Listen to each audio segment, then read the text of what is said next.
Alright, moving on to our risk of material misstatement at a certain level. And in this chapter, you will have to read about it for both stages. The first one is regarding the audit planning stage, which is talking about audit risk and how to identify and evaluate risk of material misstatement, which I'm not going into details today. But I have to cover the part of which is very important before we move on to talking about the audit execution stage and the audit procedures, which is the assertions. We are at our assertion level, therefore the assertions of different financial statement caption is especially important during examination. You will have to design your audit procedures according to the assertions and the financial statement caption in the question. If you fail to identify the relevant assertion, your answer will likely go into the wrong direction. So let's have a quick recap of some of the assertions here. First thing I need to remind you that you must be able to tell the difference between each assertion. Of course, in the examination, the question will not ask you what is the definition or what is the difference between different assertions. You will not see a question like that, but you will need to be able to tell the difference, especially when you read the case facts. And from the case facts, it describes to you what has happened. It's likely an issue or a disaster or an event that occurred during the financial year, and then ask you what is your response as a auditor. And sometimes the question is on audit planning stage, it will ask you to evaluate and assess the risk of material misstatement. If the question is in stage 2B, then you will have to propose the appropriate audit procedures according to the assessed RoMM. Therefore, you will need to be able to understand which assertion should be in place in different circumstances.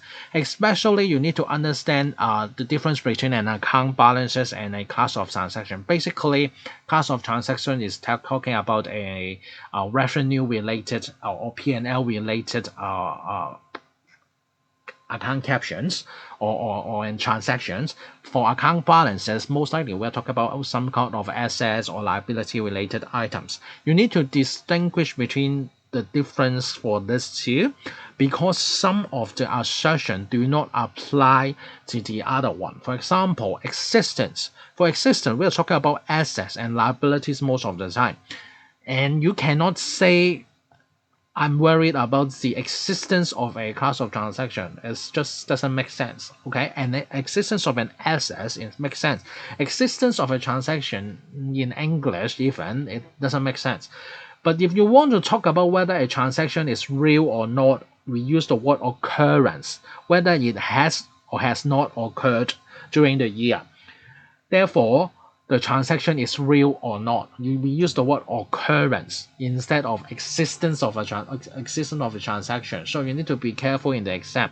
If you use a wrong description, technically you are in the wrong direction, and your answer probably will not score you anything. And but I know sometimes it is a little bit confusing, especially when the question or the case fact is mixing up few different things together. And sometimes the assertion and the financial statement caption, they are related. For example, we talk about whether a revenue transaction is real or not, whether that particular revenue transaction has or has not occurred. If a revenue transaction is fake, it didn't occur, then it will affect the existence of the relevant financial statement caption, which is the accounts receivable. So if a transaction or a revenue transaction is fake, the related accounts receivable of that revenue transaction does not exist. You need to be able to use the specific word. Is a transaction or event that did not occur will lead to the relevant or related accounts receivable do not exist.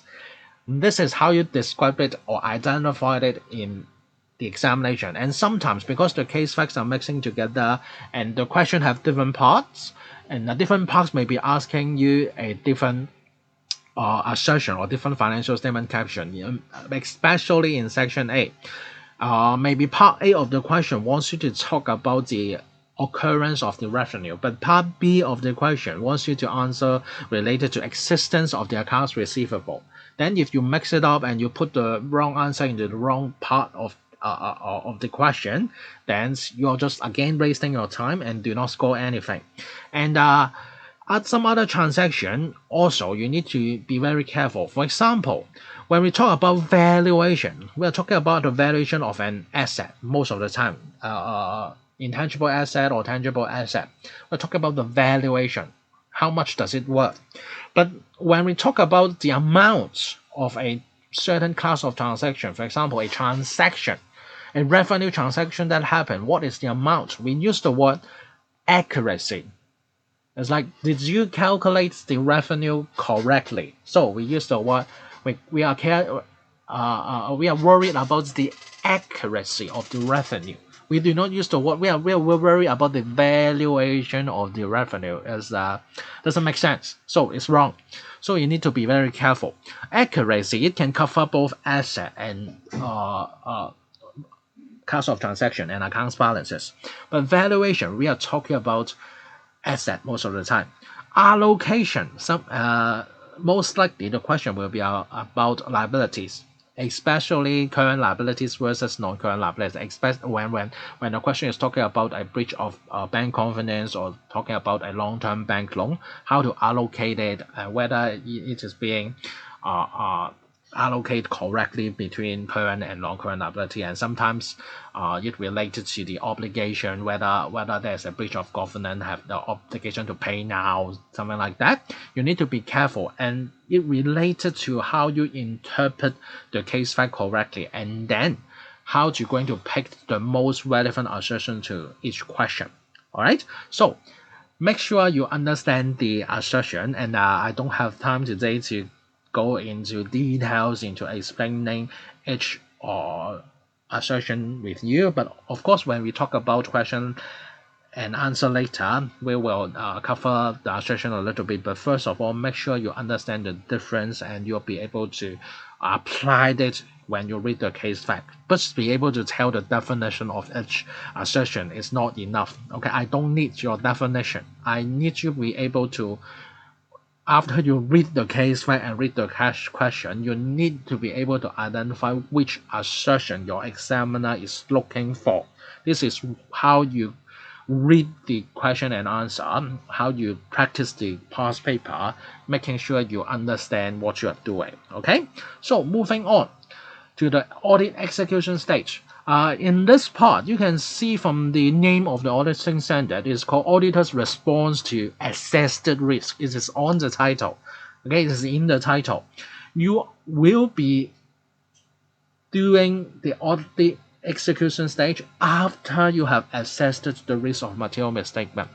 And you should have identified the relevant assertions and the relevant financial statement caption already before you move on to this execution stage. So if the question is asking you for audit procedure, you need to be able to know what you are talking about first. And then we will move on talking about the nature, extent, and timing. You see this word in the definition here is talking about HKCA 330. The definition basically is talking about we need to design audit procedures, and we need to care about the nature, extent, and timing. But really, in the examination, you see this word, you may use this word in your answer, but only if the question is asking about the definition. Most of the time, you will not be using these three words, but you need to apply this in your answer. First of all, nature. Nature mostly is talking about audit approach. What is the audit? If the question asks you the nature, this is asking you the audit approach, and audit approach, pick one. Is either combined approach or the substantive approach. Most of the time is combined approach because there will be certain kind of control procedures or internal control process at your client. Most of the time you use combined approach. But of course it depends on the question and the case facts. It makes you, or it limits your ability to design the appropriate audit procedures. For example, if the first part of the question, for example, first part A, asks you the audit approach, And from the case facts, you know that the internal control is not operating effectively, or there are times in the question or in the case fact describing that there are no internal control for you. Then obviously, you will be proposing a substantive approach in part A of the question. Then part B probably will ask you for the appropriate audit procedures. In this case, you cannot propose a test of control procedures. Agree? If you pick a substantive approach, you should be proposing a substantive procedures only. If you give test of control, then you are wrong and you will not score any mark. Then therefore you need to be able to tell the examiner you know what you are doing. So don't give a approach and then give a wrong procedures. This is how you are not getting the appropriate audit evidence, because you go here substantive approach but you go do test of control, then it means it is not an appropriate audit procedures. And for extent, most of the time the question is about extent. But how are you going to describe the extent of your audit procedures in examination? Because in real life you can know, like, just do it. Okay, I do more, I dig deeper, I check more. Then you are having a deeper extent or larger extent when you perform audit procedure. But how in the examination you can demonstrate this to your examiner? It is by description of the audit procedures in detail. You tell the examiner what you are going to check when you perform an audit procedure. For example, you do not just say, I will check the contract, I will check the agreement, full stop. No, you need to say specifically what are you going to check in the contract. For example, I'm going to check the amount, whether it is being recorded correctly in the ledger. The amount in the contract are being correctly recorded in the ledger. Or I'm going to check the date of the contract or the duration of the contract period to determine whether the cut-off is correct, whether the amount is being recorded in the correct period. Or sometimes there are certain terms and conditions in the contract to determine the accuracy of the calculation of the amounts. This is how you're going to describe the audit procedures appropriately. This is what we call appropriate audit evidence. If you perform the audit procedures inappropriately, you will not get appropriate audit evidence. And finally, timing. Sometimes you need to mention the time, especially when a question is talking about subsequent events or something about before or after the end date, especially when you're talking about the cut-off assertion, then the timing is important. When are you going to perform the procedures, or what is the exact timing or date you can perform a certain procedure? Sometimes when you, for example, you are doing a subsequent settlement check, the date and timing is important. You have to check information or check the bank statement after the year-end date. If you say you are going to check bank statement near the year end, it is not an appropriate audit procedures. Therefore, not appropriate audit evidence. You need to say, I have to inspect the bank statement that is after the year end date to check whether there is subsequent settlement of a certain amount or a certain liability or something like that. You need to be able to describe everything in detail. The description of the audit procedures is especially important. And most of the time in the panoramic report, your examiner is saying that the audit procedures you guys propose are too general, means it's not specific enough. So nature, extent, and timing, you need to have this in your head. So when you write out the audit procedures, you need to fulfill the specific requirement and according to what happened in the case and what the question is looking for. All right, moving on. So how are we going to or what are the bullets we have regarding audit procedures? You see, I grouped them into A, E, I, O, U, C, R. Here is all the audit procedures you can describe in the examination, but you need to be careful. That's why I keep on talking about the assertion. If you identify the wrong assertion, most likely your audit procedures will be in wrong direction. Then, second point here, sometimes some analytical procedures cannot address some assertion. For example, analytical procedures, Good for valuation, good for accuracy, because we are checking whether something is reasonable or not by comparing it with some relevant data. But it cannot address existence. Everything is reasonable doesn't mean it exists, especially when, for example, we talk about an asset. Okay, for an asset, for existence, you need to go inspect it to check the existence of an asset. Or, for example, inventory count. You go to you go to attend the inventory count, so you can perform certain procedures to check whether the inventory exists. But in your description, you can say further if you want to cover further or more assertion. For inventory, if you go check the condition as well, instead of just counting the existence, you check the condition of the inventory. It will give you information on the valuation assertion. Because if the condition is not good, then the valuation should be lower, especially when the question is about the lower of cost and NRV of an inventory item.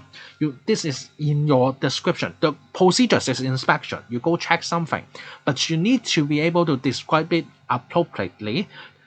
Make the procedures cover different assertions, sometimes more than one assertion, just by saying you do a little bit more. Alright? And sometimes, for example, observation. Observation mostly is for test of control.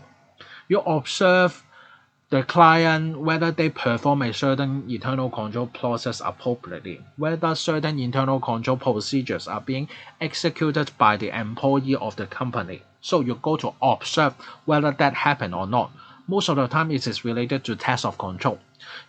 Once you pick the correct description of the audit procedures and link it to the appropriate assertion and financial statement caption, you completed your sentences and you got every component of a appropriate audit procedures which provide you with sufficient and appropriate audit evidence. That's how you're going to score marks in the examination. So beware of the assertion, the financial statement caption, and then pick an appropriate audit procedures by describing the audit procedures appropriately. That's all the requirement you need. All right.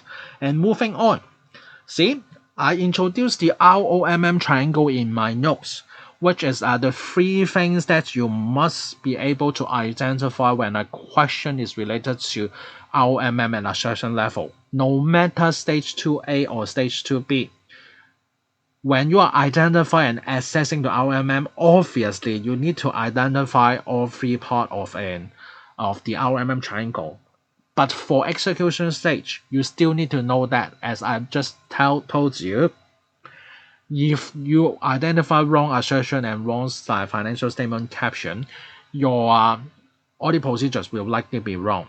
And this part I will say less important, because in examination it's like 90% of the time it is a high risk of material misstatement. That's because some disaster or some bad things happen in the exam, in the case, which leads you to do something, to do some audit procedures, or need to risk of material misstatement of certain financial statement captions. Around 10 to 20% of the time, there will be a low, not even 20, probably only 10% of the time, or even 5% of the time, you will go with a low risk of material misstatement in the exam. And you can see, I skipped the part on moderate. If you read your notes or you go to the auditing center, you will find that the assessment is high, moderate, and low. But in my notes, most of the time I take out the part on moderate, because I want you to either go high or go low in the examination, because it is easier for you to score mark. If you pick a moderate risk of material misstatement, it is harder for you to describe in your answer. No matter in stage 2A and stage 2B, it will be harder for you. And since most of the time it is a high risk of material misstatement, so you can't be off course too much. And when you pick a high or low RoMM in examination, go high most of the time, right? But of course, it depends on the case fact. We will talk more about this when we cover past paper question and answer, all right? And I will skip the part on audit planning stage. You can read it yourself, and we're focusing on the audit execution stage. And this part already, like, talk about assertion of financial statement caption like 200 times, and you need to read the question carefully. You lose mark because you did not read the question, or you do not know a certain terms or certain description of the event in the case facts, meaning should be focused on certain assertion of certain financial statement caption. That's what you need to do when you read the past paper. You need to link the case fact with the suggested solution together, because something being mentioned in the case means some assertion and some financial statement caption is having a problem. You need to be able to link that. And then next part, to determine the appropriate audit procedures, and what you need to do is to again read the question carefully, because most of the time the question probably asking you for a specific procedures under the circumstances. Sometimes the question generally just asks you to propose audit procedures, then it is easier. You can propose whatever audit procedures you think it is appropriate in the circumstances. But sometimes the question actually asks you for very specific things. For example, I just want substantive procedures. Please propose substantive procedures. Then if you give test of control, you're wrong. Wrong direction, waste of time and ink. If the question is asking you internal control process, the question is asking you to suggestion of test of control. If you give substantive procedures, you say analytical procedures, you see recalculation, you say send confirmation, then it is wrong.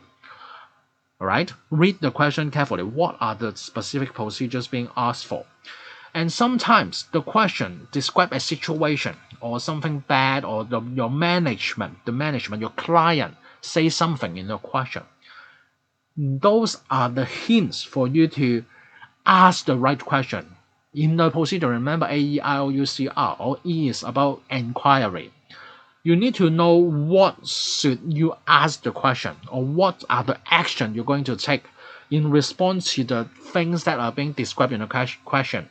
What the management say, what the management do, what the company do, what has happened, and then what is your action, what information you need to get, what question you need to ask, what documents you need to request. Okay, what should you do under the circumstances in the case fact? This is how you plan your answer. Think about it first. What has happened? What information you actually need to tackle the related assertion and financial statement caption. Remember, your response is aimed to resolve something that happened in the case. See, when I highlight things in green, it means it related to case facts.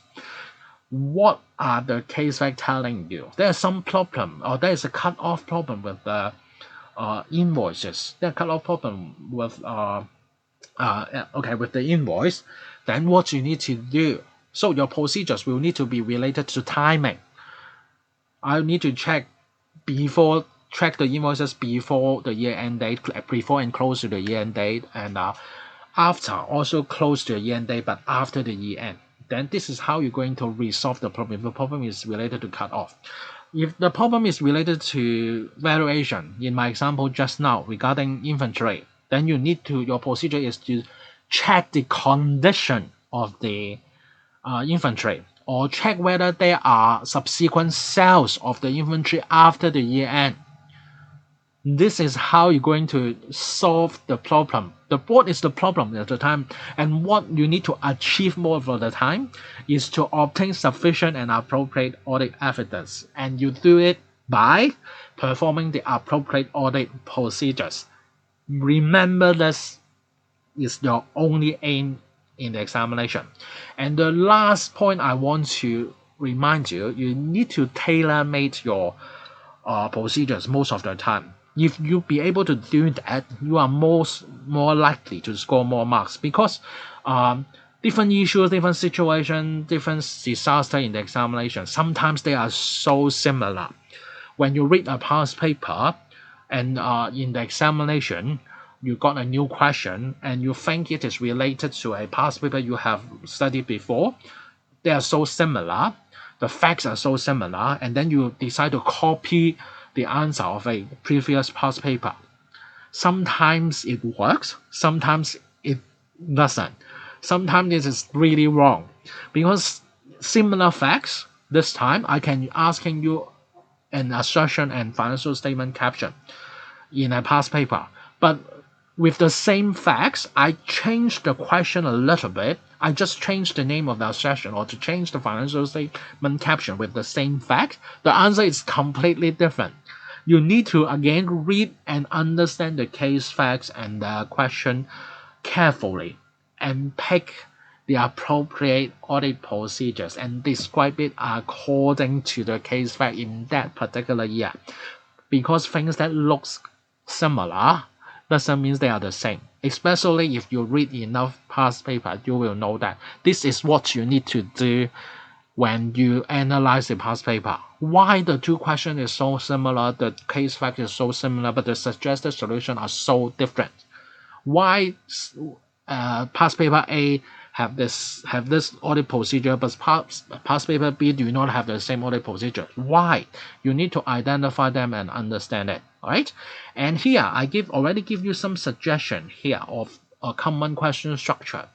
And if you see this question structure, the question most likely is about audit execution stage, and you will have to propose the relevant audit procedures. And of course, for RoMM at the assertion level, the question may move on to the audit completion stage, and most likely it is also the second part of today's seminar. It is sometimes the question asking you the type of audit opinions or what is the impact on the auditor's report.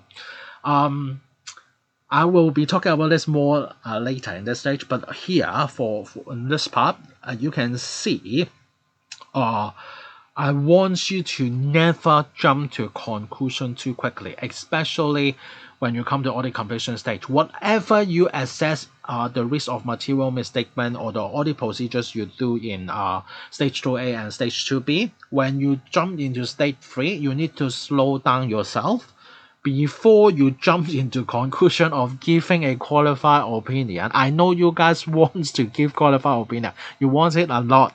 But in the examination, it is not the opinion that matters. It is the process that leads from stage 2A, stage 2B into your conclusion of the audit opinion that matters. You need to describe the process.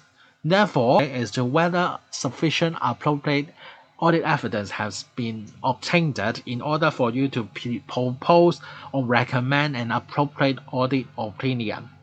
We are talking about the process. Okay, now for this part, I will end here, and we will move on to talk about a question about audit execution state. All right.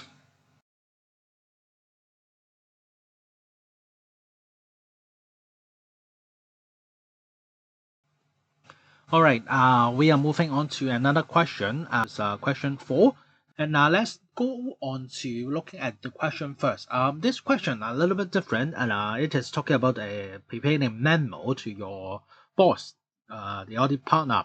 And I'm not going into details regarding the memo format in today's session, but just remind you of it worth a lot of marks. It ranged from 2 to 4 marks for just adopting to the memo format. And also, analyzing the marks helps you to determine how much you need to answer. So let's just simply assume only 2 marks for communication and analytical skills in this question. So total that should be around 10 marks being allocated to the audit procedures that are being requested in this question. So you see they already tells you have 2 different problem or issue in this question related to some kind of manual entries. When we just read this question here, we know something related to manual entry. So you see I already highlight the word manual, which is quite important. It is not something automatically done by the system, but the accounting department need to manually post these entries. And this question is focusing on this. So, and the question obviously is asking for audit procedure. So, if 10 marks, I'll allocate like 5 audit procedures to the first problem, and then another 5 procedures to the second problem here.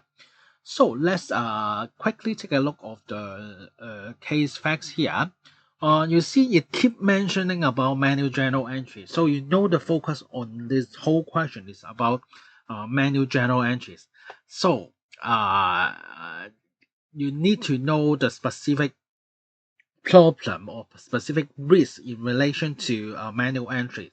We are afraid that some people or your client post this manual entry trying to manipulate something, or these entries are not being properly calculated or approved during the process, so that may create some kind of risk of material misstatement. Therefore, we will have to design certain audit procedures to focus on these manual journal entries. So it's not a very common topic, but since it appears in this examination, hopefully it will not come in the next exam, or at least not coming too soon, hopefully. But anyway, if you see something called something being manual done by the client, the risk of material misstatement most of the time will be higher already. And because it is a high risk, you will have to design certain procedures to deal with the problem. And now in this question, quite interestingly, the first set of manual entries is an established process. I don't know whether you can identify that, but you will need to. In a question, when the client explain to you, or in the case facts, it is being given here that something are being done regularly. Although this is a manual entry because it requires some manual calculation regarding the consignment sale, but it is an established process. When something is a process, or a certain procedures that are being done regularly by your client, automatically you will have to question about the correctness or the mistakes of it, or whether there's any mistakes, because this is manually and are being done regularly. So will they be missed one or two? Because they do it monthly, so 12 times a year. It makes sense, right? But if there's 13 times or 14 times, then it doesn't make sense. But in this case, you should be expecting 12 manual entries regarding the monthly consignment sales. And this is an established process. So you see, and this question is asking for audit procedure. So you see, I already marked down test of control. There's a certain established process. You will need to understand the whole process and to make sure everything are being done correctly. And why it is important to in this question, because technically this is a new company. This is a new operation. So as an auditor, we will have to understand the internal control and the process within our client's business. And therefore, you can expect yourself to be focusing on test of control. At least for 5 audit procedures you mentioned, at least 1 or 2 of them should be related to test of control whole, especially for the first part, because it is an established process. We more concerned on the correctness and any mistakes being made during the whole 12 times that are being posted during the year. But for the second part here, it mentions something about the other manual entries. It only say 50 other journal entries, and they are being credited to the revenue. The information being provided in the case is solely to here. We have no information about that. But your examiner is, I will say, quite good, and it gives you a hint here. It said something about opportunities for the management to overstate the revenue. It technically already told you what is the issue here. It's a possible overstatement of the revenue. Your examiner already helped you identify the problem in the financial statement caption, which is overstate of revenue. But still, for this question, again, we are pinpointed and looking for audit procedures here. And for second part, we are not just concerned about the correctness or any mistakes, or probably this is not what we our first concern regarding this 50 journal entries. The first thing we should be worried about should be, what are they? What are these journal entries? Are you asking this question? When you see this case facts, you should be asking this question. What are these entries? As an auditor, you come across with some strange journal entries, and 50 of them, and some of them are significant. Your first question should always be, what are the details of this journal entries? What are you going to ask the client for. The audit procedures, remember we talked about this. What should we do when we encounter a certain situation? We need to obtain more information first regarding what are these entries. So you should be obtaining the details for it and ask questions on them. What are the nature? What are the process of approving these journal entries? And this question here, it provides you a very detailed entry, debit credit and debit credit regarding the 12 manual entries. But for this, why?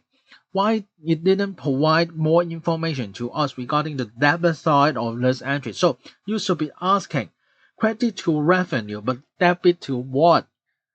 Agree? What are the debit credit? It gives you a hint here. It talk about the entries and it only talk about credit. So the next question you should be asking, what is the debit? This is the question you should be asking your client for more details and at least understand what is the debit side of these entries. It already provides you with 2 or 3 questions to ask your client already.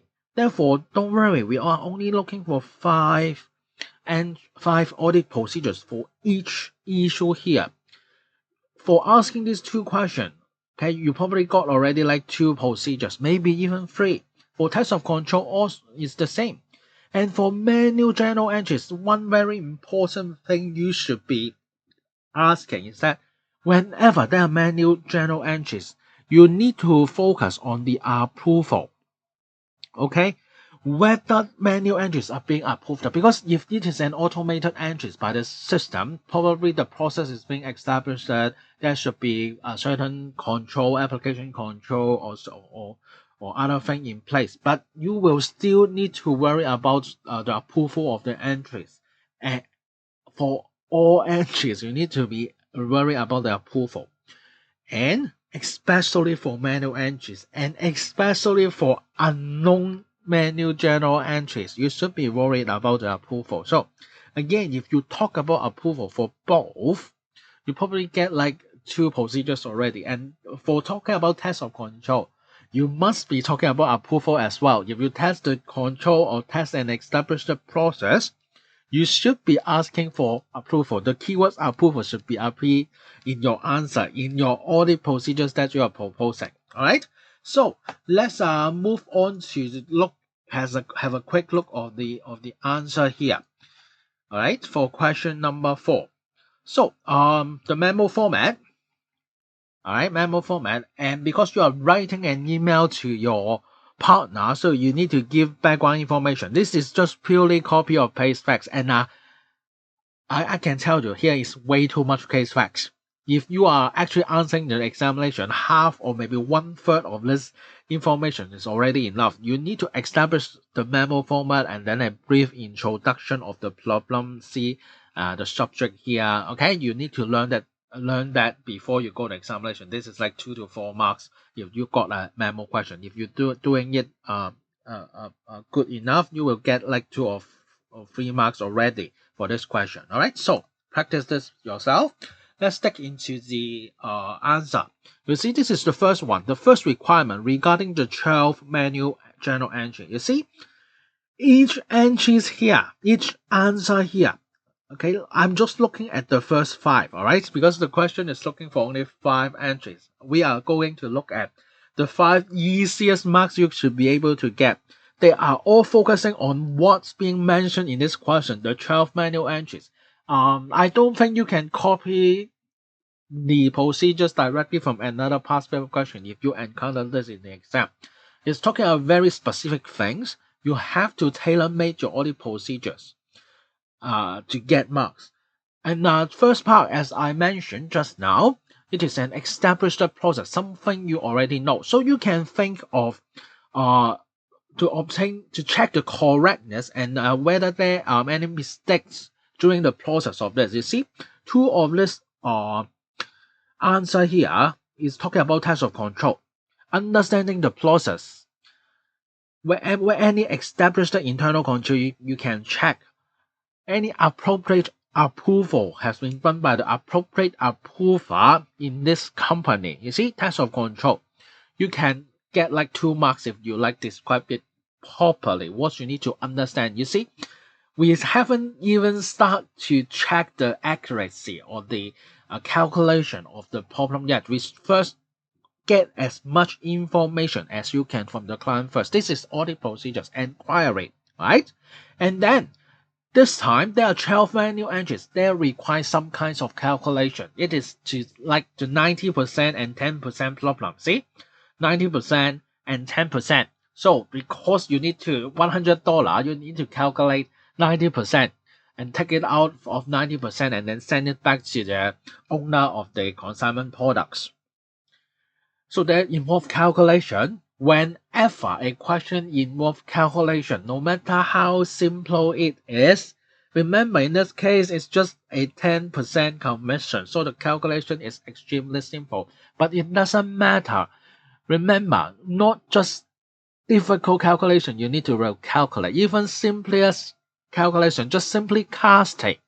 Okay, 1 + 1 = 2. You need to check as an auditor. So the checking the calculation already get you another marks regarding all the 12 manual entries. Just check the calculation and ensure the amounts are being posted correctly. I believe this is a typo. So correct amounts are posted to the ledger. And then you see, we perform a reasonableness test because it's talking about percentage. So we check that whether entry 2 equal to 10% and entry 2, when we perform the calculation, it is like 10% on the of the consignment sale. You see, both of this, no matter you're talking about the 90% or the 10%, you can say this is a reasonableness test. And you see, your examiner is demonstrating to you how you change the procedures a little bit and you can still obtain 2 marks. Both of this is just reperforming the calculation. Reasonableness test is kind of another way to reperform the calculation. But using reasonableness test, this word is one audit procedure. It's an analytical procedure. Reperforming the calculation, recalculating is another description of the audit procedures. And you see, just picking the 90% and 10% for recalculation and reasonableness test, you got 2 marks already here for 2 valid audit procedure. And this is all you need in the examination. 5 valid audit procedure. That is it. Alright? And you of course you can spend some time to look at the remaining audit procedures, but this is the simplest and easiest marks you can get for the first part here. 5 marks. Alright? And you can take a look at this. This is not something I will recommend because there are not some direct audit procedure you can think about. I always ask you to pick the easiest mark first. And then for second part here, because we don't have enough information, it is hard for us to propose the checking or the audit procedures regarding the correctness, the accuracy, whatever about the manual journal entries. So our information is not enough. Therefore, the audit procedures will be focusing on getting more information. You see, you just have to obtain the listing of the 50 journal entries and analyze the details of it, and then check this listing regarding the amounts of the debit. Where does it go? The debit, where does it go? It credit revenue. Where does the debit go? So basically, the first 2 is just asking for information regarding the journal entries. This is what kind of evidence, the sufficient audit evidence that you required to further perform your other procedures or continue with your audit. So you get the information. And then you continue to ask the client question. What are the nature of these entries? What is the approval requirements, the approval process? What is the process of posting other manual journal entries? Is it the same process as the 12 manual journal entries in part 1 of this question? Ask question. You can establish your audit procedures in whatever way you want. You can say whatever things you want to say as long as you are asking the right question, inquiring about the nature, the approval, the who is approving it, who is preparing the entries for approval, who will review it, who will check it. You can ask whatever question you want as long as it is to obtain valid and appropriate information from the client.